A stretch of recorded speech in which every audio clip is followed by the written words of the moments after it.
He cleared out our home while I slept after one drunken lapse at the office party. Hi everyone, welcome back. If you've ever made one bad decision that spiraled into losing everything you cherished, this story will resonate deeply. My name is Natalie. I'm 29, and just a few months ago, I thought my life was exactly what I had always dreamed of. I was married to Lucas, 31, for 2 years. We were creating something beautiful, a stable home, a life full of promise, and dreams we believed were unshakable.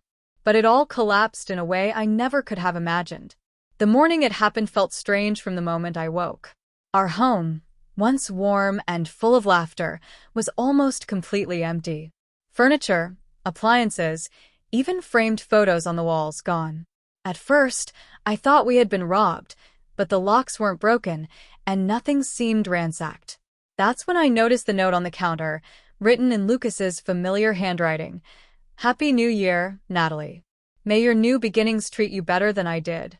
I sank into a chair, heart racing, trying to comprehend what I was seeing. The man who had stood beside me through my darkest days had vanished.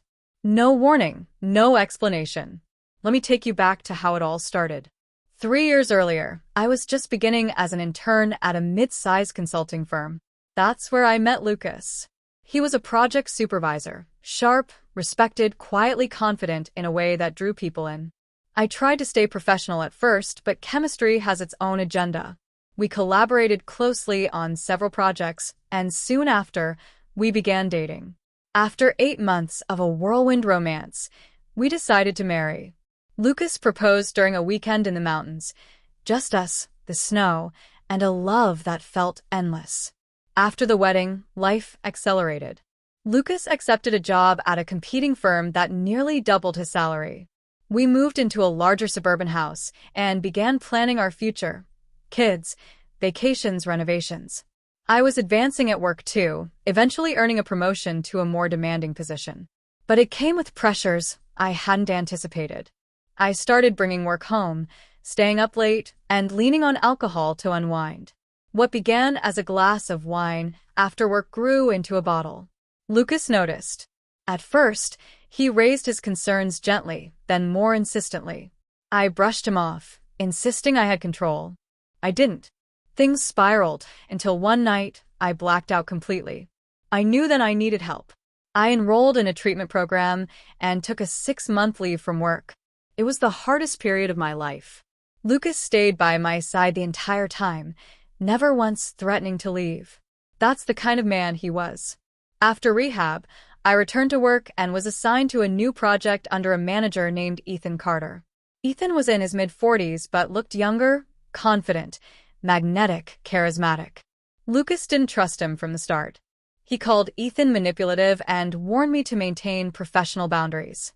I dismissed it as jealousy, insisting he was overreacting. At first, Ethan seemed a great leader, engaged, efficient, approachable.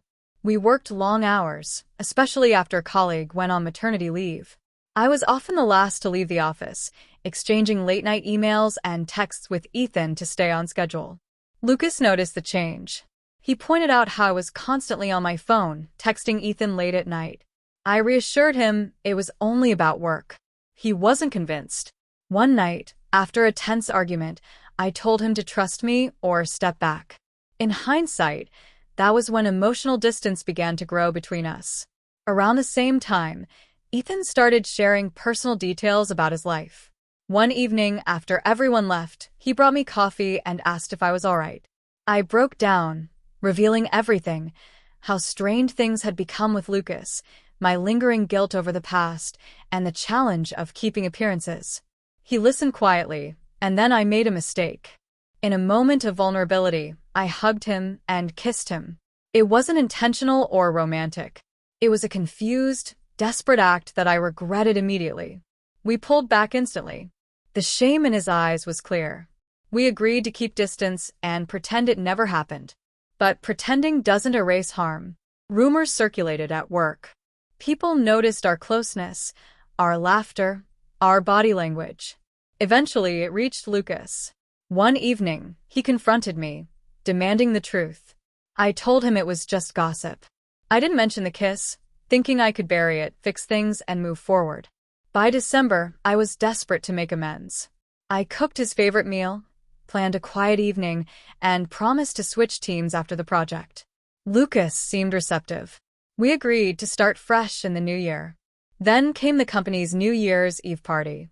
Ethan suggested Lucas attend, thinking it might ease his worries. I agreed. Perhaps this would end all suspicion. That night, drinks flowed. I hadn't had alcohol in over a year, but it was New Year's. Just one glass, I told myself. One became 5. Lucas was upset. I waved him off. It's New Year's, I slurred slightly. At some point, I sat between Lucas and Ethan.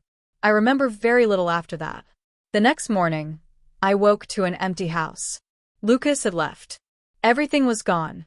I tried calling him. Nothing.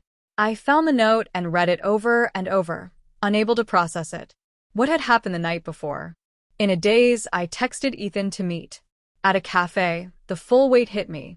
He told me Lucas had tried to stop me from drinking more. I resisted. We argued loudly. At midnight, I had clinked glasses with Ethan, hugging him tightly. There was another kiss, this time undeniable. Lucas saw. He left. I sat frozen, tears streaming. I had destroyed the one relationship that had weathered every storm. And for what? For a drunken escape and an unresolved emotional wound. Now, months later, I live in a small apartment, bare walls, overwhelming silence. Lucas hasn't reached out, and I doubt he ever will.